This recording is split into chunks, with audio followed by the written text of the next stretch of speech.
is up, everybody? It is Alex from Heavy New York calling from the altar again, and this time we are here with Vévaki from Iceland. It is so great to be able to talk with all of you. Thank you so much for being here today. Thank you for Thanks for having having us. us. It's an honor. Yeah, anytime. It's an honor to have you all here. This newest album, Fornspekki, is absolutely beautiful and really very much enjoyed it. Conceptually, was this just sort of like the sequel or the continuation to your previous album, Ada? Or being that, Vévaki started off as sort of like a solo project, this was more or less like a new beginning where you all sort of like worked together from the start in a way? Yeah, I'd say it was more of a new beginning for sure. Yeah, when we brought on Sivoli and Hapa and Gisle, it kind of became something new. But the sound now, I think, is much more realized from the first album. Some like the vision is way more, yeah, what I always thought it would sound like. Mm-hmm. Yeah. When you enter the songwriting with all four of you, is there like a preconceived vision of what you want an album to sound like? Was Foreign Specky like a preconceived vision in a way, or was this a very improvisational and very experimental process? Mm. I think we kind of let the songs become what they want to become, and they might start off as seeds of things that we would. So it's a very ritualistic album, and lots of the songs start off as things that we would sing or play in our own rituals that we do, and so yeah, they might start off as seeds that way, but they just kind of become what they want to become, I guess. Is the songwriting process very much a ritual within itself, or because the music is very technically impressive, I feel like this music is very appealing and informative to listen to. You all kind of have to maybe take yourself out of your ritualistic element and think from a more technical standpoint on a musical level. Yeah, I'd say so. I think there's definitely a ritualistic element, but um, yeah, I mean, it could start off with just one of us just playing something pretty on a lyre, or just having a nice melody in mind and bringing that, and then just letting it evolve from there. But yeah, I guess you do have to take yourself out of the ritual a bit Yeah, to have it build. Yeah. yeah, of course. Um, for each and every one of you on a musical level, is it easier? This is like a question for all of you because I feel like every element in Vévaki really does count. Do you find it easier to come up with different ideas musically when you're all in the company of each other, or is it better if you're more alone in your own isolated element when cultivating new ideas? The album kind of happened with us all being isolated at first. So, for example, I would come up with sort of a skeleton idea of a song and send it over to Will, and he would come up with his ideas. And so, like, my original idea and the final version of the song can be something completely different, but just to come up with the concept in the beginning, and we work through that. So that's how we bounce it back and forth before we send it to our master Gisli, who takes it from from level 1 to level 10 sort of. And also, we are all kind of hermits.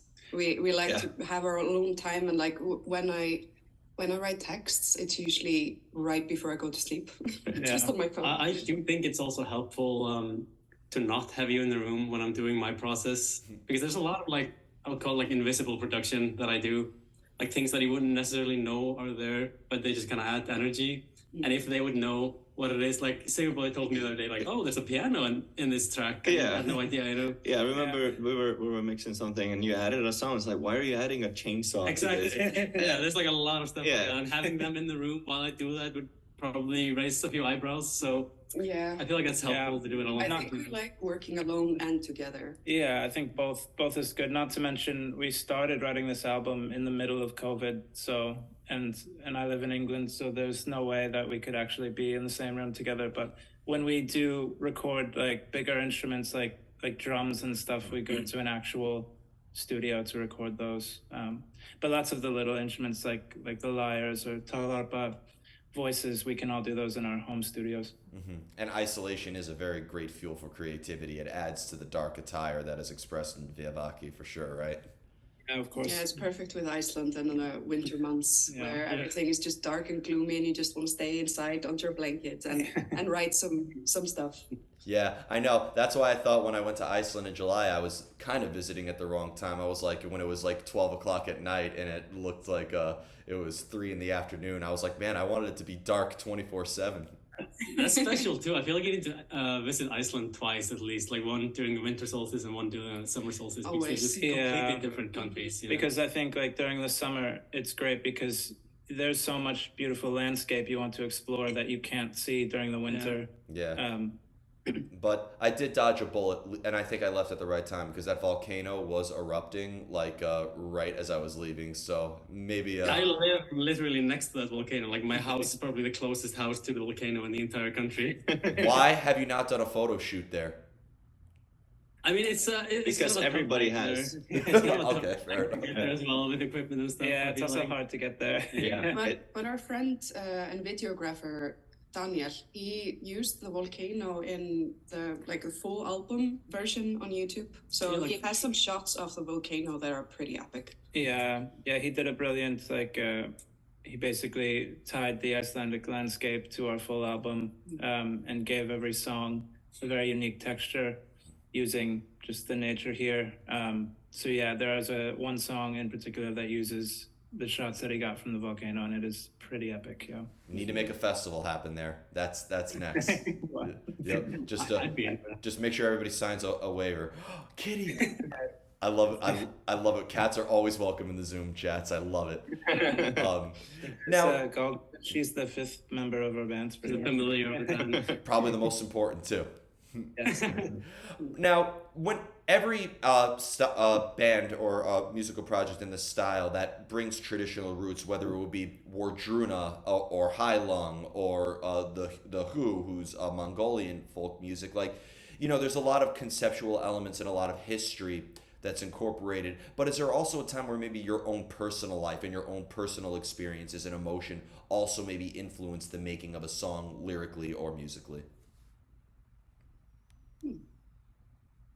That's a good question. Yeah, I think, well, we do live with these traditions, and the music is very much based around our practice with animism and with Ausatru, which is very close to us. So I'd say it is personal, but we are writing about mythological elements, not so much personal things that may have happened to us or what have you. Mm-hmm. But is there a lot of research that's involved with lyricism and the making of the song? Are you looking at a lot of external mediums of art, whether it would be visual art or film or literature in a way, as sort of like a medium to cultivate new ideas? We do a bit of research for our songs and for rituals in general. There's not much to have, like we don't know how people in the Nordic countries practice their religions, because these people didn't write anything. They did runestones, but that's usually just John made this runestone. It's not very filling. But for example, for one of our songs, Heimdallgaldur, there is a lost poem, an Eddic poem that was ripped out of the book, Proseda, that is called Heimdallgaldur, and we don't know because it's gone, but we have the first sentence, Níu em ég mæðra magur, níu em ég systra sonur. I am of 9 mothers and I am of 9 sisters' son. So what I did is I dove into the text and found references to Heimdall in other poems and compiled it into lyrics for this song, as well as adding our own kind of elements to it. So yeah, we have to do a bit of homework for our music. But with that being said, when the music is still coming from you, and one of my favorite quotes about art is from the painter Henri Matisse, when he said every painting is a self-portrait. So whether it be it in the album, your photo shoots, or a live show, are you portraying the mythological, for lack of better words, characters that is expressed in your albums, or is it almost kind of like you're just portraying another side of your personal self, like maybe an external metaphor for who you all are? Yeah, I think that's fitting. What you said that we are, and we didn't really follow any particular formulas or anything when composing these songs, trying to be something. Of course, we wanted to be with our folk instruments and all that, but that we didn't let that tie us down to be sort of strictly doing this or that, because we do live in the future. Yeah.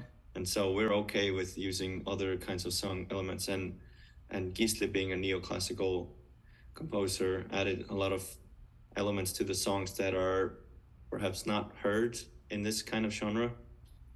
Yeah, and I think in terms of like portraying the mythological characters, uh, we tend to like our show and our songs in a way is more of us talking to them. They're like offerings to those spirits rather than us, portraying them as us. Do you know what I mean? Yeah, absolutely, absolutely. And here's kind of like a silly question I wanted to ask. I was having a discussion with Tomas from the band Wolfheart about this, because this style of folk that we're hearing in this traditional element, and I love it too. It's becoming very, very popular, and a lot of people. It's resonating with a lot of people. There's a lot of bands here in New York City where no Vikings or any Nordic culture ever happened, and we don't experience the I would say the spiritual entity of winter and everything like that. But there's a lot of people who are making this type of music despite it maybe not being from their background or anything like that. Do you think that I guess for lack of better questions, do you think that that maybe makes a different type of experience in a way? Like, do you feel like that this music has to really be a part of your heritage in order to really create a full sort of Nordic folk concept album? No, I don't think so. I wouldn't say I mean, so, no. he's from New York, Yeah. and it's all about what you are interested in, your passion, really. Like I've been asked, like I'm a tattoo artist as well, and I do Nordic style tattoos. I've been asked by people like from South America, like, is it okay for me to get a picture of Thor? Like, yeah, well, of course you can do that. You don't have to be from the Nordic countries to be interested in this sort of stuff. Yeah, I think it's mainly just what you feel a connection to, and for those making this kind of music in New York, if they feel a connection and if they've done their research and they've read the mythology and they feel passionate about it, I'm sure they can make a great Nordic folk album. I'm so glad to hear you say that, because like I'll never forget being at like a metal bar one time, and somebody will like says, "Oh yeah, I'm starting this Viking folk project," and they're like, "Why? You're from the South Bronx. How does that like make any sense?" I'm like, but art isn't always about making sense, right? Yeah. You don't have to be from Italy to eat pizza. That's a great rebuttal. That's a great rebuttal. And as somebody who's eaten Italian pizza before, I could tell you, sorry to all Italians, especially Lacuna Coil, who I just interviewed, but our pizza here in New York is better. Just gonna say that right. You New Yorkers and your pizza. Thank you for saying God. Yep. Don't say that. He doesn't. Oh my God. I don't even eat cheese, but I still think I will fight to the death to defend our pizza, our bagels, our Chinese takeout, and our diners. We have you all beat.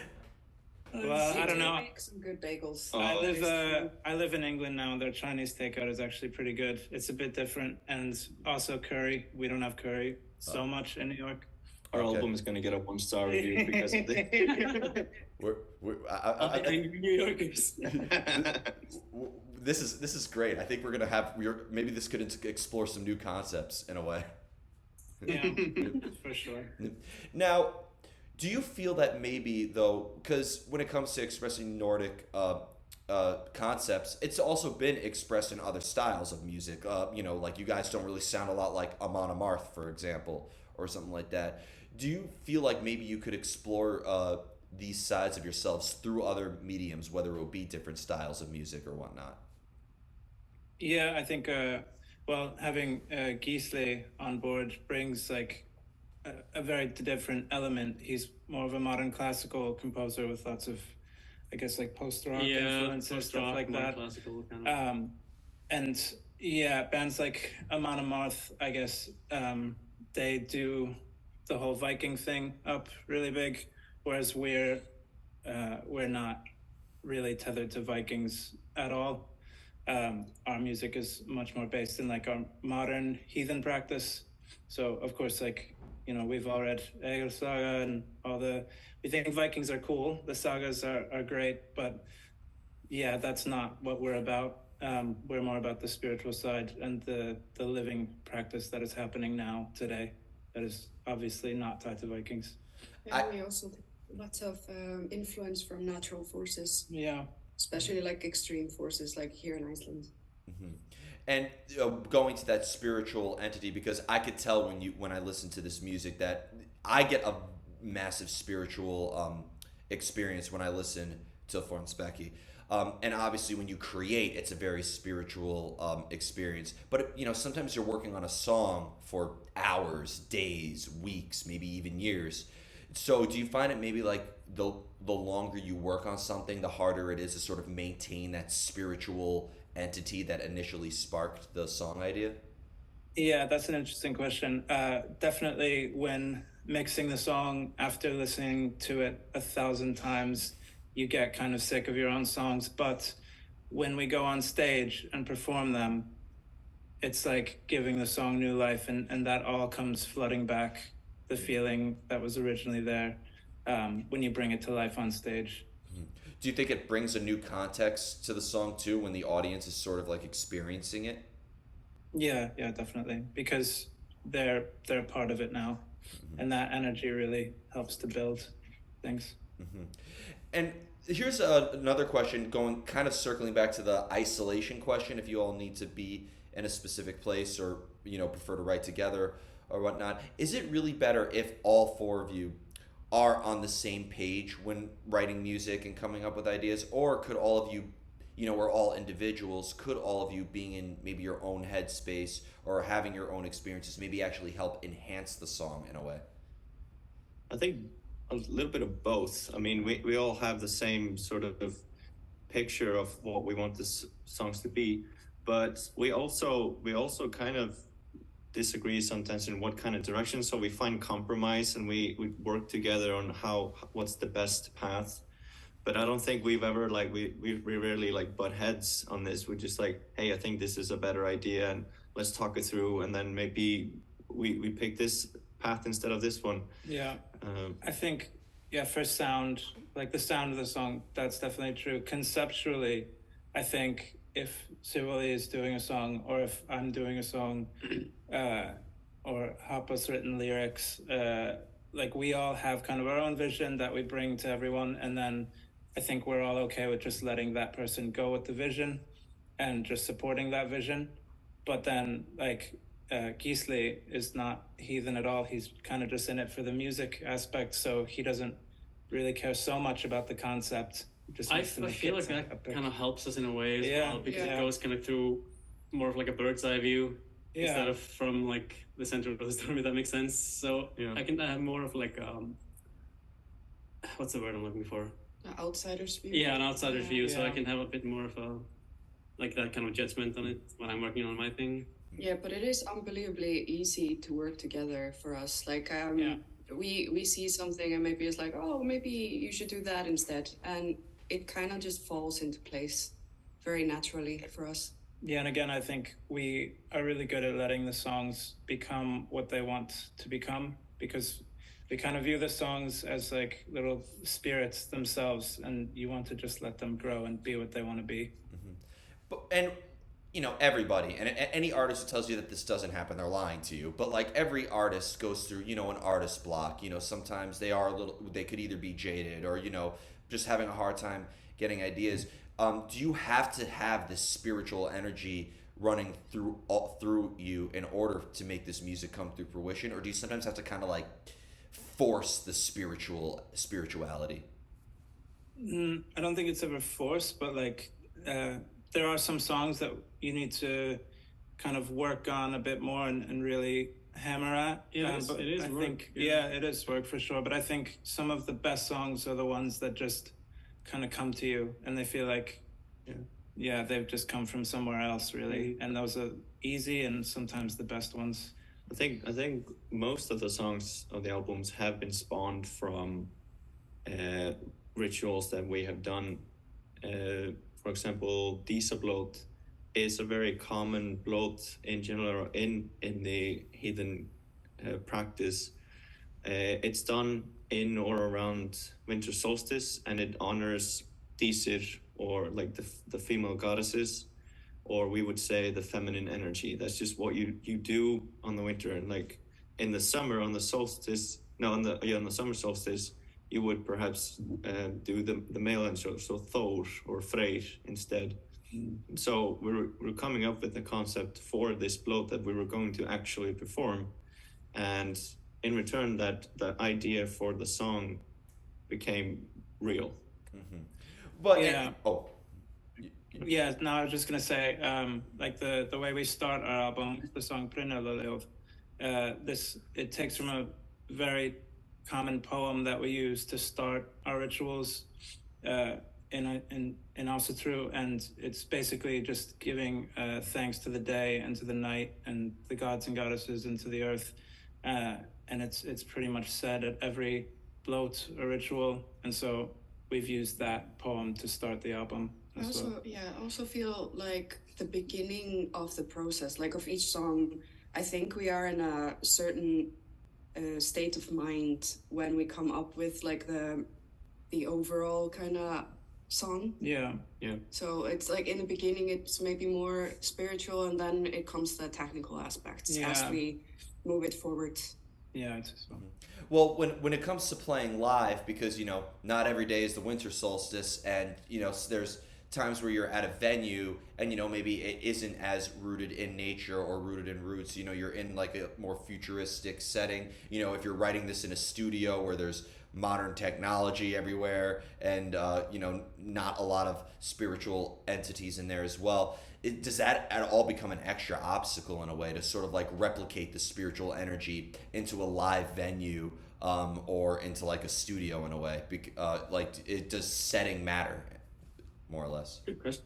Mm-hmm. Setting would be ideal, but it doesn't matter. Like, it's about the music, and if we're in some underground cellar with washing machines playing upstairs, like it's not as good as being outdoors in an open stage. But I feel like kind of what we're doing is creating the moment as well. Mm-hmm. We are kind of trying to create the atmosphere, rather than kind of finding it, if that makes sense. Mm-hmm. Yeah. Kind of bring the audience into that with us. Mm-hmm. Yeah, but we don't feel like we can only play Dísablót if it's around the winter solstice. Like, but we hope that people might hear Dísablót, and then when it comes to winter solstice, maybe use an element of that song in their rituals. With now 2 albums out for Vévaki, is there like an underlying spiritual entity that applies to both of these albums and any album to come, or is every album sort of like its own spiritual experience and they really don't have much of a relation to each other in terms of that moment? I think for the 2 that are out now, the Fornsveki is like our vision, so it's very much its own thing, because there are more people with different ideas included on it.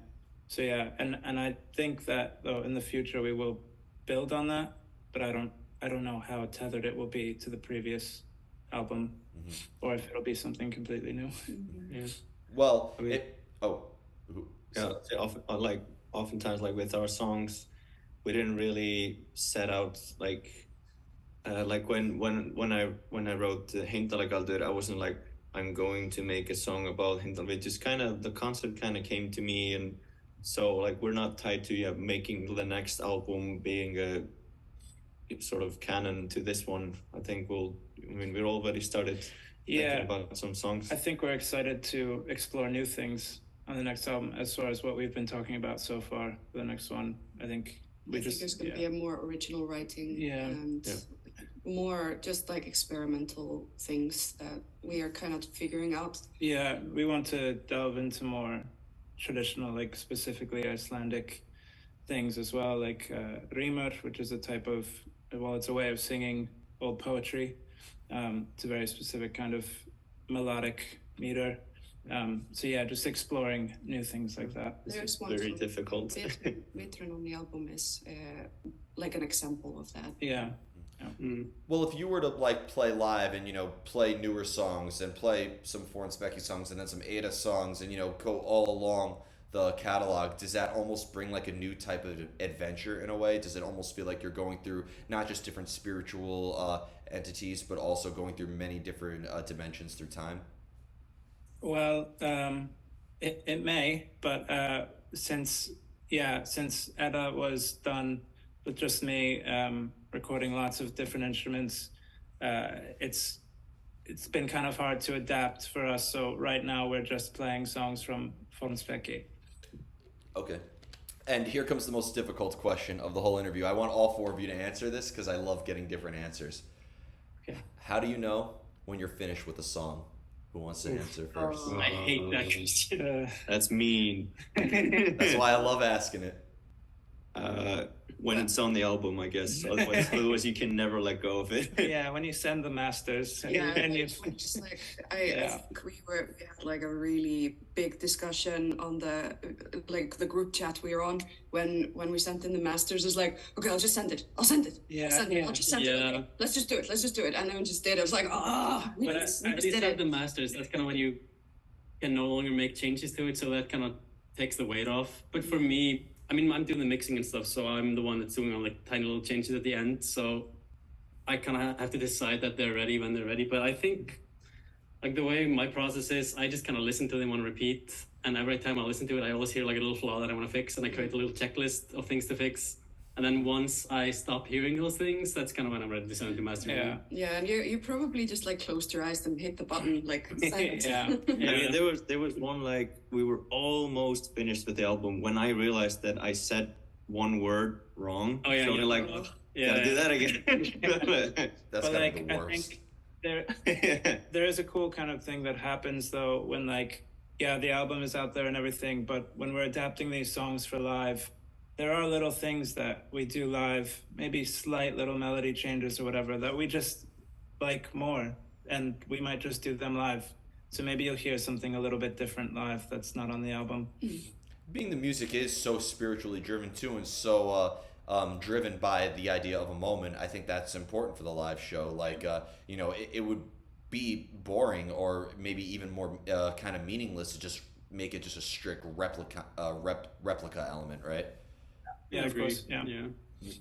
And the final question I wanted to ask is actually going back to that live show, because you already mentioned that you changed things up. Is there at all a similar energy that is channeled into songwriting as playing live, being, again, that spirituality is the underlying armature for everything Vévaki is? Or do you consider playing live and songwriting two completely separate ideas or different forms of self-expression altogether? No, when Will and I, in the beginning, when we decided to start this, it was just like him and I were like, okay, let's make a new album and let's do it like from the beginning with the idea of playing live. That's why we don't have a whole bunch of instruments that we can't play. We only have what we physically can play on stage. But, of course, Gisli made the soundscapes that will be in the speakers. We can't really play a synth. Or a whole orchestra. Or a whole orchestra or something. So that'll be on playback. But, drums, lyres, that's all. So if we were a bigger band, we might have more instruments. But we decided to have it just what we can play. So that, we wanted to have this as a live concept from the start. Yeah.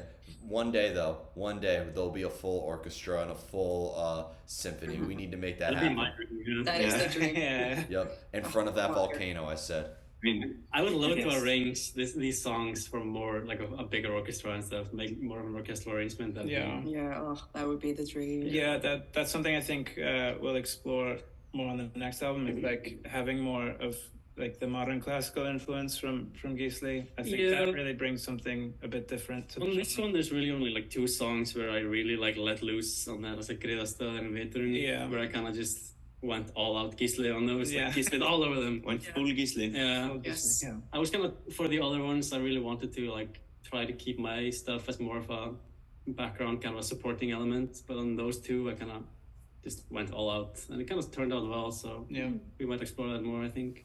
Definitely. So before we go, I want to thank all of you so much for your time and for such a great conversation. Is there just anything else with Vévaki that you would like to promote with the release of Fornspeki? Is there a chance that maybe you could bring Vévaki to the US? We would love to have you all here. Yeah, I mean, we would love to come to the US one day. There's no plans as of yet, but yeah, it will happen eventually. Yeah, I mean, you can if you know any venues or planners, they can contact our Doomstar booking to see if Yeah. we can figure that out. Yeah. But yeah, we're open to play, but we are planning to play a lot in Europe next year, on festivals, and then we will start touring towards autumn. Yeah. I don't know if there's anything else to promote. We have merch online. vinyl, Yeah, by the vinyl. CDs. We're playing a live show in Reykjavik tomorrow night, our release show. But I don't think will this be up. It will be. Not. It will be. Will I be. will upload this as soon as I turn this button off. It'll be on the Iceland, window. Iceland, come see us. Yeah. Please come for another day. Just like hop on a plane right now. Yeah. Yeah. You need to buy your tickets. Yeah. Oh my god, I would. You know what? I'll just start swimming now. Yeah. But thank you all so much, everybody. We are here with Vévaki, Fornspeki. Be sure to check it out. Now we will see you next time on Heavy New York. Thank you. Thank you so much.